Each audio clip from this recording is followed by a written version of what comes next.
কোনো ষড়যন্ত্রই নির্বাচনকে পেছাতে পারবে না, নির্দিষ্ট সময় নির্বাচন হবে মন্তব্য করে বিএনপির কেন্দ্রীয় ভাইস চেয়ারম্যান মোহাম্মদ শাহজাহান বলেছেন, সবাই মিলে ফ্যাসিবাদকে তাড়িয়েছে, এখন বিভেদ সৃষ্টি করে ফ্যাসিবাদকে পুনরায় প্রতিষ্ঠিত হতে সুযোগ দেয়া যাবে না।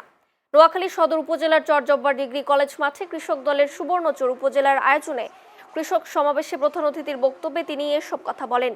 তিনি আরো বলেন, বিএনপির ভারপ্রাপ্ত চেয়ারম্যান তারেক রহমানের নির্দেশ, দলের মধ্যে ঐক্য তৈরি করে দেশকে এগিয়ে নিতে হবে।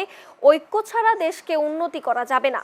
উপজেলা কৃষক দলের সভাপতি সাদাত হোসেনের সভাপতিত্বে চাটখিল ১ আসনের সাবেক সংসদ সদস্য সালাউদ্দিন কামরান ও জেলা বিএনপির সাবেক সাধারণ সম্পাদক অ্যাডভোকেট আব্দুর রহমান সহ বিএনপির সহযোগী সংগঠনের নেতাকর্মীরা উপস্থিত ছিলেন।